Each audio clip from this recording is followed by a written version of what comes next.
Hi hello जय जगन्नाथ। आज मैं दुईटा कदली नहीं से कदली रे मु आइसक्रीम बनाइबी।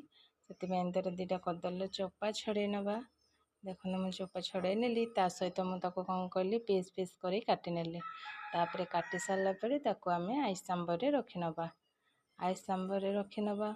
एबे मु रखिली आइस सांबर तापर किसी समय जमी 2 घंटा 3 घंटा एमती टाइम व्यवधान रखा ताको टिके टाण टाण हो आइस आइस पूरा हो कौन हम तो पूरा कोल्ड कोल्ड आसब ना से आइस सांबर रखीदे टाण हो ग्राइंडिंग करनेबी ता सहित क्षीर दबा चीनी दबा आउ मु चॉकलेट नहीं मु चॉकलेट लिक्विड नहीं जोटा कि क्वांटिटी अनुसार दबा माने मु चॉकलेट फ्लेवर टे अधिक देली कदली क्वांटिटी अनुसार चॉकलेट देली आउ जमी आइसक्रीम टा गोटे टेस्टी लगे से कौन करी ना ग्राइंडिंग करने की गोटे जगह को ओजाड़ी नेली।